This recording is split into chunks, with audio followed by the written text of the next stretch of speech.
Amin, amin, Ya, Pak. Shalom Bapak Ibu Saudara. Shalom, shalom. Senang sekali pagi hari ini saya bisa bergabung untuk pertama kali. Terima kasih untuk Pak Pendeta Surbakti atas undangannya. Sebenarnya bulan lalu, tapi karena berhalangan sehingga ditunda dan baru bisa punya kesempatan pada pagi hari ini. Nah, pagi hari ini kita akan merenungkan kebenaran firman Tuhan yang terdapat di dalam kitab Kolose pasal 2 ayat yang ke-6 dan yang ke-7. Kitab Kolose pasal yang kedua ayat 6 dan 7 saya akan bacakan firman Tuhan.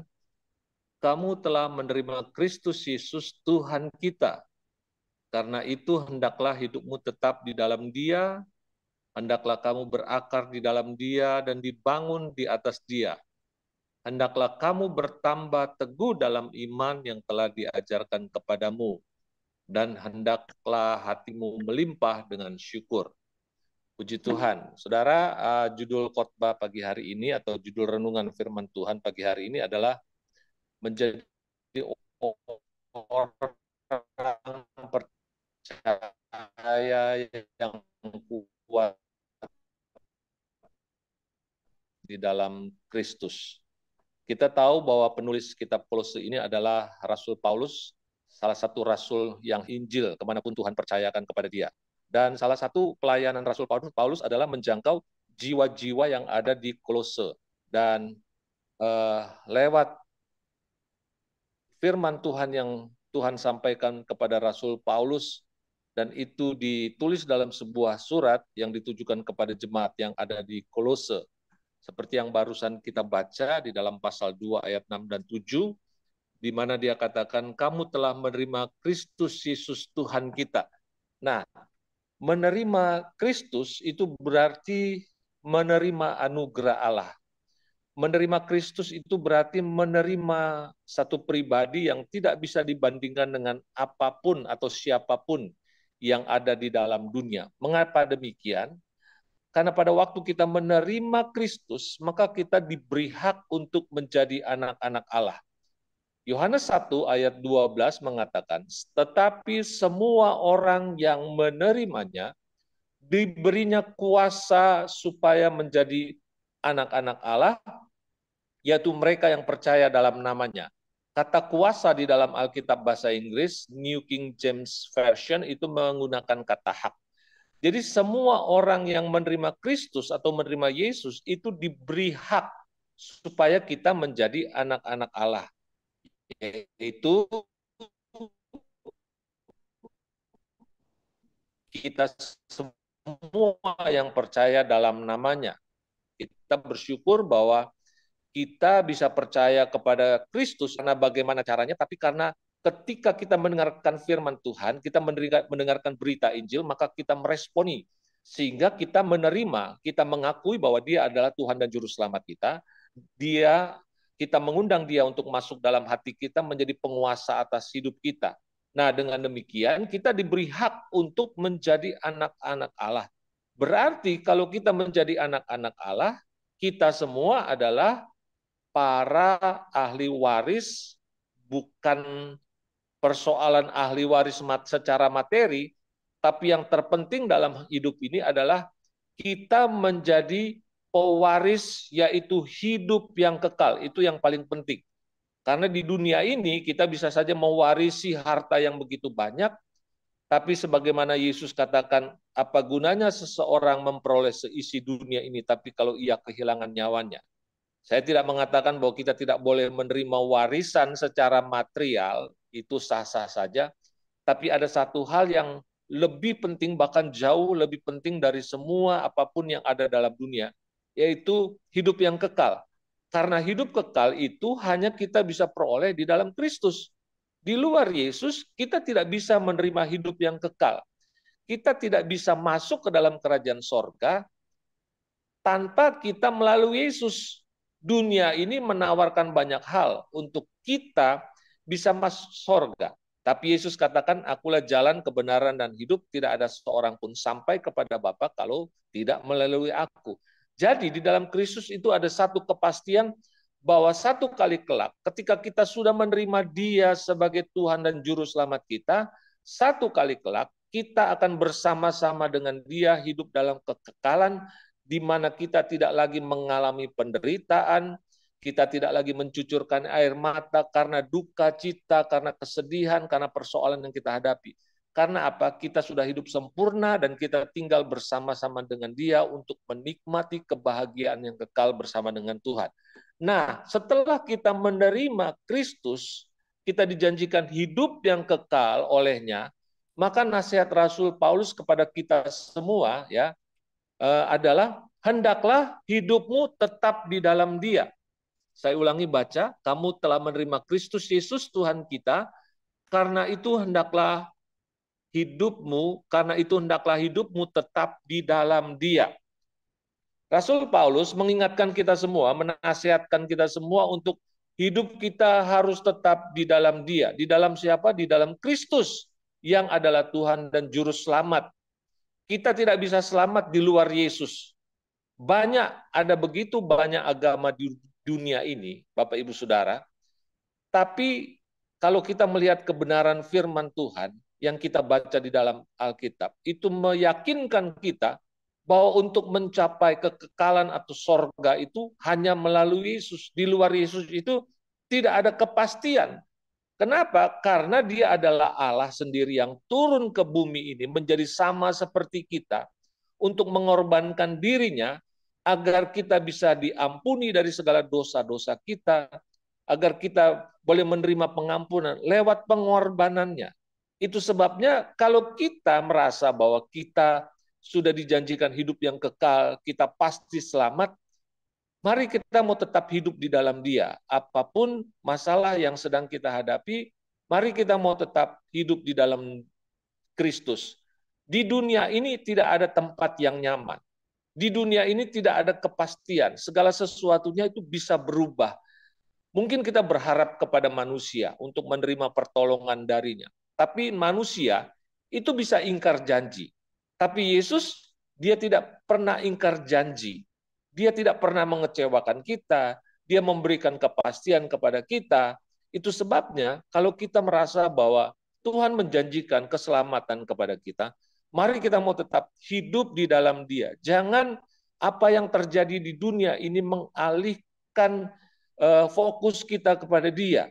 Kita melihat bahwa di dunia ini sekarang terjadi kegoncangan demi kegoncangan yang merupakan itu tanda-tanda kedatangan Tuhan. Kalau kita baca di dalam Matius pasal 24, akhir zaman ini akan ditandai dengan banyak peristiwa, termasuk gempa bumi, termasuk kelaparan, termasuk perang antar bangsa. Dan kita tahu perang antar negara itu mempunyai dampak yang luar biasa. Perang antar bangsa itu mempunyai dampak yang luar biasa, di mana suplai bahan-bahan makanan itu bisa tersendat hanya karena perang. Dan itu membuat harga-harga bahan pokok makanan atau mungkin minyak dan sebagainya itu mengalami lonjakan yang luar biasa. Dan ada begitu banyak orang Kristen yang pada akhirnya mereka kecewa karena mereka melihat bahwa hidup di dalam Kristus mereka merasa tidak lebih baik, tidak lebih kaya, tidak lebih sukses. Kalau hanya itu saja yang kita kejar, maka kita akan menjadi orang Kristen yang kecewa. Itu sebabnya biar kita tetap memandang Dia apapun situasi kita saat ini, kita tetap hidup di dalam Dia. Karena begitu banyak orang yang bisa meninggalkan Kristus hanya karena kebutuhan hidupnya. Ada orang Kristen yang meninggalkan Kristus, bahkan saya mau katakan hamba Tuhan, pendeta, dia meninggalkan Yesus yang sudah berkorban untuknya hanya karena popularitas. Ada beberapa hamba Tuhan yang saya tahu yang tadinya mereka sebagai hamba Tuhan akhirnya meninggalkan Yesus dan mereka akhirnya beralih kepada kepercayaan yang lain. Apakah saudara mereka memiliki masalah kebutuhan hidup, mungkin hidup mereka tercukupi, tidak ada masalah dengan masalah keuangan. Tapi mungkin mereka mencari popularitas, mereka ingin mendapatkan kepastian secara di dunia ini, Bapak Ibu Saudara, tapi saya mau katakan itu hanya sifatnya sementara. Mungkin kita meninggalkan Yesus, kita dipuji-puji orang, kita disanjung orang, kita dieluk-elukan karena kita bisa berpindah agama. Tapi saudara, di luar Yesus kita binasa. Itu sebabnya mari kita mau tetap hidup di dalam Dia, jangan pernah kita mau meninggalkan Yesus untuk persoalan-persoalan yang sedang diizinkan terjadi di dalam kehidupan kita. Karena Yesus sangat mengasihi kita. Bahkan dia mau rela berkorban, mencurahkan darahnya, dia rela disiksa, disalib demi saudara dan saya. Agar satu kali kelak dia akan menjemput saudara dan saya sebagai mempelai wanita yang akan dibawa ke dalam kerajaannya. Itu yang pertama. Yang kedua kita lihat lagi ayat yang selanjutnya di ayat yang ke-7, hendaklah saudara, setelah kita menerima Kristus, kita tidak bisa hanya sekedar menjadi orang Kristen saja. Kita punya tanggung jawab. Apa tanggung jawab kita? Salah satunya yang Rasul Paulus katakan, berakar di dalam Dia. Mengapa kita perlu berakar di dalam Dia? Kalau kita belajar dulu waktu masih sekolah, saya teringat waktu kita masih SMP belajar biologi, kita akan belajar akan tentang kehidupan ini, salah satunya adalah tentang ilmu tumbuh-tumbuhan. Nah, bagaimana sebuah tanaman itu dia bisa berdiri kokoh, bertumbuh, dan bahkan menghasilkan buah, itu karena pohon atau tanaman tersebut memiliki akar yang bagus. Kalau kita pernah pergi ke kebun raya Bogor, kita melihat pohon yang begitu besar, ya. Kenapa pohon yang besar itu bisa kuat puluhan tahun, bahkan mungkin ratusan tahun lamanya? Pohon itu tetap berdiri. Itu karena pohon itu atau tanaman itu memiliki akar yang kuat. Kita tahu bahwa fungsi akar adalah menopang tanaman, ya. Diterpa dengan angin yang kuat, pohon itu tetap berdiri. Kenapa? Karena akarnya itu menopang batang dari pohon itu. Nah, yang kedua, fungsi akar adalah menyerap air atau garam mineral dan zat hara, ya, unsur kimia tertentu yang dibutuhkan tanaman untuk pertumbuhannya atau nutrisinya, ya. Jadi saudara, kenapa kita perlu berakar di dalam Kristus? Kalau kita tidak berakar di dalam Kristus, maka ada kemungkinan besar kekristenan kita itu hanya bertahan mungkin 1 tahun, 2 tahun, 5 tahun, 10 tahun saja. Karena kita tidak kuat menghadapi badai atau angin pencobaan yang begitu kuat diizinkan menerpa dalam kehidupan kita. Kalau kita kuat, apapun persoalannya, kita tetap menjadi orang yang tidak mudah digoyahkan, ya. Mungkin kita mendapatkan tawaran yang luar biasa dari dunia ini. Kita tidak akan tergoyahkan. Karena apa? Kita berakar di dalam Kristus. Kita kuat, iman kita itu tidak mudah dipengaruhi dengan apapun juga. Jangan kita menjadi orang Kristen yang materialistis. Waktu kita ditawarkan dengan hal-hal yang bersifat materi, kita menganggap bahwa inilah jaminan kehidupan kita. Tapi, Bapak Ibu Saudara, itu hanya sementara di dunia ini. Betul, kita di dunia ini membutuhkan materi. Tapi bukan itu yang utama dalam kehidupan kita untuk kita mencapai sorga. Yang utama adalah ketika kita terus hidup di dalam Dia dan kita berakar, bahkan kita bertumbuh di dalam Kristus, maka satu kali kelak, Bapak Ibu Saudara, kita akan menerima apa yang Yesus janjikan itu. Jadi kalau kita mau menjadi orang Kristen yang kuat, maka kita harus berakar di dalam Dia. Kalau kita mau menjadi orang Kristen yang bertumbuh bahkan menghasilkan buah, maka kita harus berakar di dalam Dia. Kehidupan kekristenan ini kita tidak boleh seperti ini saja. Kita harus terus bertumbuh bahkan menghasilkan buah. Sebab itu yang Tuhan harapkan. Karena Bapak Ibu Saudara, dengan kita menghasilkan buah, sebagaimana Yesus katakan dalam Yohanes pasal 15, kalau kita berbuah banyak, maka kita akan memuliakan Bapa kita di sorga.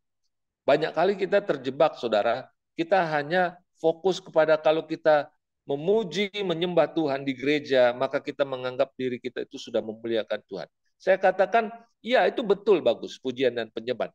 tapi harus dilengkapi dengan apa? Dengan kehidupan yang menghasilkan buah, supaya orang tahu seperti inilah Bapak kita. Karena dengan kita menghasilkan buah, maka kita menunjukkan karakter Tuhan ada dalam hidup kita. Bahkan mungkin kita tidak usah berbicara banyak pun orang tahu bahwa Kristus ada dalam diri kita. Nah, itu sebabnya bagaimana kita bisa menghasilkan buah, maka kita harus berakar di dalam Dia. Kalau kita tidak berakar dalam Dia, maka mungkin saja buah yang kita bisa menghasilkan buah, tapi buah yang kita hasilkan adalah buah yang asam, sehingga orang lain tidak bisa menikmati kehidupan kita. Maka kita harus berbuah dalam Kristus. Karena apa? Kristus adalah pribadi yang sempurna. Orang tidak bisa melihat Tuhan, tapi mereka bisa melihat Tuhan dan merasakan Tuhan lewat kehadiran kita, lewat perkataan kita, lewat tingkah laku kita, lewat bagaimana caranya kita bereaksi ya di tengah-tengah dunia ini. Ketika kita mungkin disakiti, apakah kita membalas kejahatan dengan kejahatan? Yesus tidak pernah mengajarkan demikian, karena Dia selalu mengajarkan kita untuk mengasihi, bukan saja mengasihi orang-orang yang dekat dengan kita, tapi satu prinsip yang luar biasa yang Yesus ajarkan adalah bahkan kita harus mengasihi musuh kita. Itu yang Yesus ajarkan. Kekristenan itu identik dengan kasih, dan kasih itu bukan cuma sekedar kita bicara saja, tapi dalam kehidupan sehari-hari kita harus mempraktekkannya supaya orang kenal siapa Tuhan itu melalui kehidupan kita. Nah, kalau kita tidak berakar dalam Kristus, maka kita tidak akan menghasilkan buah. Karena apa? Karena fungsi akar itu adalah menyerap air garam supaya itu berguna bagi pertumbuhan kita. Nah, yang dimaksudkan di sini adalah tentu yang kaitannya dengan hal-hal yang bersifat rohani. Demikian Bapak Ibu. Kemudian yang selanjutnya yang Rasul Paulus katakan di dalam Kolose pasal 2 tadi, ayat yang ke-7, hendaklah kamu berakar di dalam Dia dan dibangun di atas Dia. Yang berikut adalah dibangun di atas Dia. Nah, ini penting sekali. Saya selalu kagum dengan dengan ilmu arsitektur, ilmu merancang bangunan.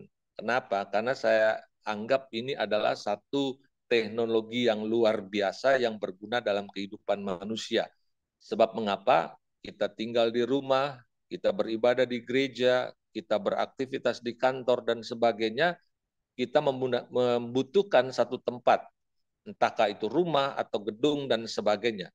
Nah, sebuah rumah atau sebuah bangunan atau sebuah gedung ya, itu dia bisa berdiri kokoh bukan karena mahalnya ornamen dari rumah atau gedung itu, bukan karena mahalnya kayu-kayu yang digunakan untuk membangun rumah itu, bukan mahalnya atap yang digunakan untuk rumah tersebut. Tapi yang paling penting, sebuah bangunan itu bisa berdiri kokoh, berdiri teguh, itu karena fondasinya. Kalau saudara pernah pergi ke Jalan Tamrin di Jakarta, maka di situ ada satu gedung yang paling tinggi di Indonesia. Nama gedung itu adalah Autograph Tower. Tingginya 382,9 meter. Ya, bangunan itu memiliki 75 lantai. Itu menjadi bangunan tertinggi di Indonesia. Kalau di dunia itu ada bangunan tertinggi namanya Burj Khalifa. Tingginya itu 2 kali lipat dari gedung yang ada di Jalan Tamrin itu, Autograph Tower, yang tingginya hanya 382,9 meter. Tapi gedung tertinggi itu, Burj Khalifa itu, terdiri dari 163 lantai, terletak di Dubai, Uni Emirat Arab. Nah, saudara lihat, gedung yang begitu tinggi, kenapa dia bisa berdiri teguh, berdiri kokoh, sekalipun ada gempa? Itu karena fondasinya. Jadi semahal apapun nilai sebuah bangunan tidak berarti apa-apa jika tidak memiliki fondasi yang sangat kokoh. Jika tidak, maka ketika terjadi gempa bumi, sekejap saja bisa runtuh. Nah, sama dengan kehidupan kekristenan kita. Kita tidak akan pernah mungkin menjadi orang Kristen yang kuat kalau kita tidak membangun kekristenan kita di atas fondasi yang kokoh. Ini berbicara tentang Kristus. Yesus adalah batu karang yang teguh. Kalau membangun dengan fondasi yang terdiri dari batu-batu yang kuat, batu-batu yang besar, bukan batu kerikil. Kalau kita membangun rumah dengan batu kerikil fondasinya, maka tidak akan bertahan lama. Tapi kalau kita menggunakan batu yang besar, maka bangunan kekristenan kita, rumah rohani kita, itu akan tetap berdiri kokoh. Betapapun, saudara, di dunia ini ada begitu banyak hal yang bisa membuat iman seseorang goyah. Tapi kalau kita mendasarkan kehidupan kita kepada Kristus yang adalah batu karang yang teguh, maka kita akan tetap berdiri. Yesus berkata di dalam Matius 16 ayat 18, dia berkata begini, dan aku pun berkata kepadamu, engkau adalah Petrus dan aku, dan alam maut tidak akan menguasainya. Bapak, Ibu, Saudara, mengapa kekristenan sejak dibangun oleh Kristus sampai hari ini dan bahkan sampai Kristus datang untuk kali yang kedua akan terus berdiri? Karena apa? Kekristenan itu dibangun di atas batu karang yang teguh, yaitu Yesus. Kalau seandainya kalau gereja dibangun oleh dasar atau ide pemikiran manusia, itu hanya bertahan sebentar saja. Banyak orang mengatakan bahwa Petrus itu adalah pendiri gereja, dasar daripada gereja itu adalah Petrus. Dan saya mau katakan, Alkitab jelas mengatakan seperti yang Yesus sampaikan kepada Petrus, bahwa di atas batu karang ini mengacu pada pribadi Yesus. Kalau kekristenan dibangun di atas Petrus, manusia yang labil, dia gampang berubah, saudara, saya percaya kekristenan itu hanya bertahan mungkin 1, 2, 10 tahun saja. Tapi kita bersyukur bahwa kekristenan itu dibangun di atas batu karang yang teguh, yaitu pribadi Yesus sendiri, sehingga kita kuat. Ya, ada begitu banyak orang Kristen yang mengalami tekanan, bahkan mereka diancam, dianiaya. Kenapa mereka masih bisa tetap setia kepada Yesus? Itu karena kekristenannya dibangun di atas Kristus.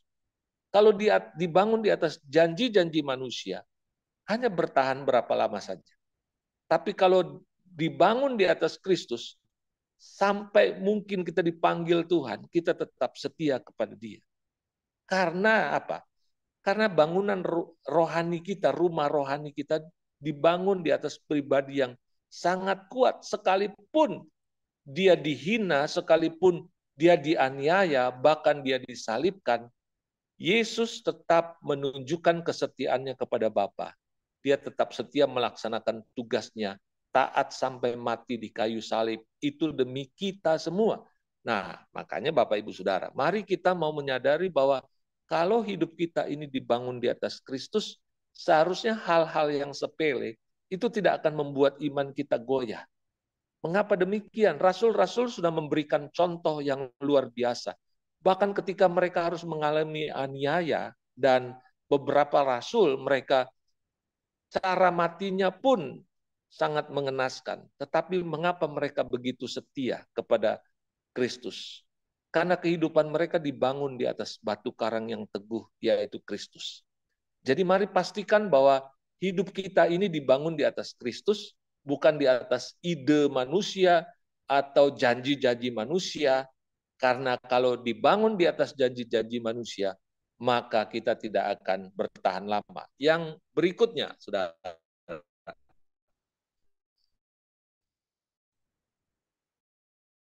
hendaklah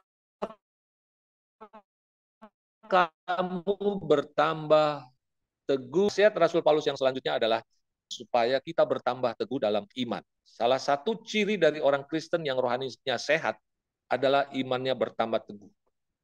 Berarti dia mengalami progres atau kemajuan. Iman yang di sini yang saya maksudkan adalah iman untuk memperoleh keselamatan. Karena Rasul Petrus mengatakan dalam 1 Petrus 1 ayat 9, dia berkata, karena kamu telah mencapai tujuan imanmu, yaitu keselamatan jiwamu. Saya pernah ditanya orang, ya, apa gunanya kita punya iman? Ya betul, kita punya iman itu misalnya kita mengharapkan iman. Kita mau punya rumah, punya kendaraan, kita mau punya mengharapkan kesembuhan, itu dasarnya adalah iman. Betul. Tapi ada faktor lain atau hal lain yang kita percaya kepada Yesus yang adalah satu-satunya Tuhan dan Juru Selamat yang bisa membawa kepada kita keselamatan. Saya sudah sampaikan sebelumnya tadi bahwa hanya dalam Yesus kita boleh memperoleh keselamatan. Nah, tujuan iman kita adalah keselamatan kita. Jangan sampai Bapak Ibu Saudara, dalam perjalanan Kristen kita, kita meragukan Yesus. Dan itu pernah dialami oleh Rasul Petrus ketika hidupnya belum dipulihkan, belum diubahkan oleh Tuhan. Dia begitu labil. Ya. Dia ragu. Ketika dia ditanya dengan hamba imam besar, dia menyangkal Yesus. Bayangkan kita bisa Yesus menerima pengajaran, dia melihat mujizat. Kita bisa mengalami seperti itu. Tapi saudara, apa yang terjadi? Ketika Petrus diubahkan, dia memberikan statement yang luar biasa yang saya percaya itu datangnya dari Tuhan. Bahwa tujuan iman kita adalah keselamatan jiwa kita. Nah, iman kepada Kristus yang tidak bisa dipengaruhi oleh siapapun atau apapun juga. Iman yang berkata bahwa Yesus adalah satu-satunya Tuhan dan Juru Selamat. Kalau kita ditawarkan dengan berbagai hal yang mungkin bisa membuat hidup kita senang, asal kita meninggalkan Yesus, ya bisa saja kita meninggalkan Yesus hanya karena persoalan-persoalan tadi. Ya, saya punya teman dia meninggalkan Yesus hanya karena harta saja, hanya karena supaya dia bisa mendapatkan proyek ini dan proyek itu. Ya, ada orang bisa meninggalkan Kristus hanya karena demi mendapatkan pangkat atau jabatan. Semua hanya sementara di dunia, ya. Kita makin teguh di dalam Yesus. Kita tidak naik pangkat, tidak diberi jabatan, tidak masalah. Asal kita mau tetap setia kepada Yesus. Nggak bisa digoyahkan dengan apapun juga. Ada statement yang mengatakan bahwa sekali Yesus, tetap Yesus. Ya, mari kita mau bertambah teguh di dalam Dia, sebagaimana yang kita selalu diajarkan lewat kebenaran firman Tuhan, entahkah di dalam ibadah di hari Minggu, atau kita mendengarkan pendalaman Alkitab, atau mungkin pengajaran lewat Zoom. Mari kita mau menyadari bahwa setiap firman yang kita dengarkan itu tujuan ada membuat supaya kita teguh, supaya kita makin yakin bahwa Juru Selamat itu hanya Yesus. Ya, di dunia ini banyak nabi, mungkin banyak rasul, tapi Juru Selamat hanya Yesus Kristus. Nah, iman kita harus bertambah teguh di dalam Dia. Artinya apa? Setiap hari kita mengalami peningkatan kadar iman kita kepada Kristus yang membuat kita menerima keselamatan. Karena dengan kita beriman kepada Dia, tujuannya adalah keselamatan jiwa kita. Ya, puji Tuhan, syukur-syukur kalau kita diberkati Tuhan secara materi, itu bagus. Tapi yang jauh lebih penting daripada itu adalah keselamatan jiwa kita. Nah, bagian yang terakhir, Bapak Ibu Saudara, di situ dikatakan, hendaklah kamu melimpah dengan syukur. Yang kelima adalah melimpah dengan syukur. Nah, ini menjadi persoalan, menjadi problem dalam kehidupan kita. Kita bisa bersyukur kepada Tuhan untuk hal-hal yang baik, untuk hal-hal yang membuat kita senang. Waktu kita diberkati secara materi, kita diberi jabatan, kita dinaikkan pangkat kita diberikan bonus secara keuangan. Ya, kita bisa bersyukur.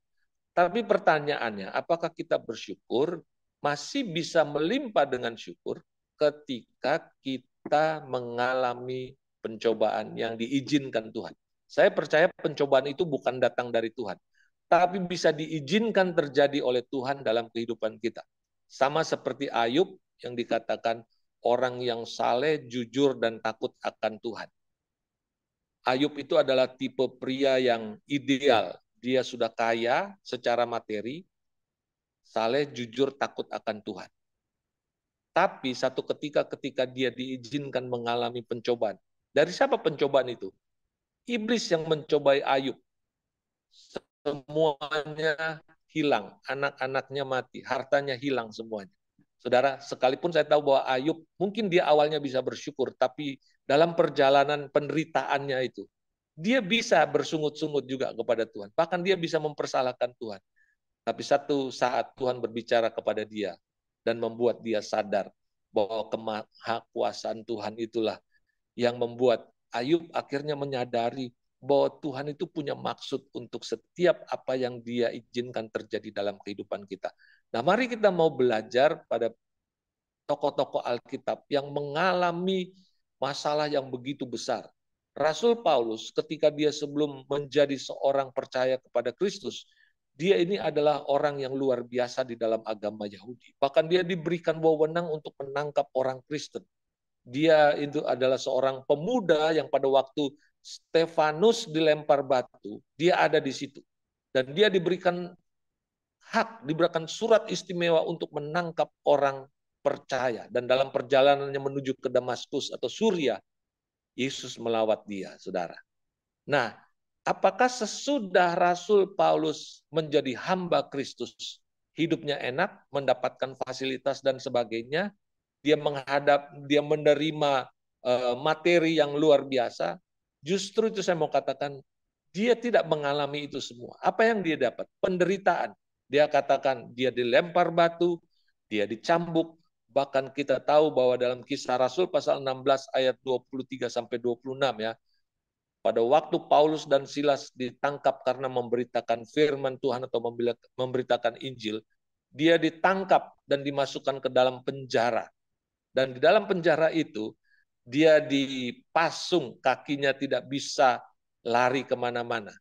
Tapi apa yang Paulus dan Silas lakukan? Pada tengah malam, mereka berdoa dan menyanyikan pujian kepada Tuhan. Apa yang terjadi? Mujizat Tuhan. Lewat gempa itu, Paulus dan Silas, mereka boleh terlepas, dan bahkan yang luar biasa adalah kepala penjara dan seisi rumahnya itu diselamatkan oleh Tuhan. Nah, mengapa bisa demikian? Karena Paulus dan Silas itu penuh dengan ucapan syukur, tidak bersungut-sungut. Melayani Tuhan, kenapa justru mengalami masalah yang berat? Melayani Tuhan, kenapa masalahnya nggak berhenti-berhenti? Tapi mari kita mau belajar sama Rasul Paulus. Dia penuh dengan ucapan syukur dalam kehidupannya. Kalau kita baca surat-suratnya, maka dia selalu berkata, hatinya penuh dengan syukur kepada Tuhan. Nah, orang yang penuh dengan syukur kepada Tuhan, artinya orang yang mau menerima kenyataan bahwa hidupnya, apapun, kemanapun Tuhan arahkan hidupnya, bahkan ketika di depan ada gunung, di depan ada lembah, di depan ada lautan, dia tahu bahwa Tuhan itu punya rencana dalam kehidupan. Sehingga dia tidak bersungut-sungut, dia tidak menyalahkan orang lain, tapi dia tahu bahwa Tuhan punya rencana dalam hidupnya. Karena apa, saudara? Lewat ucapan syukur itu bahkan bisa terjadi mujizat dalam kehidupannya. Nah, pagi hari ini, saudara, kita belajar tentang firman Tuhan. Bagaimana kita bisa menjadi orang Kristen yang kuat di dalam Kristus. Apalagi kita menghadapi dunia yang semakin hari semakin bergejolak, semakin hari semakin tidak menentu. Kalau kita percaya kepada Yesus, maka Yesus adalah sumber kekuatan kita. Bahkan dia sanggup mengadakan mujizat buat saudara dan saya. Demikian firman Tuhan. Tuhan Yesus memberkati. Saya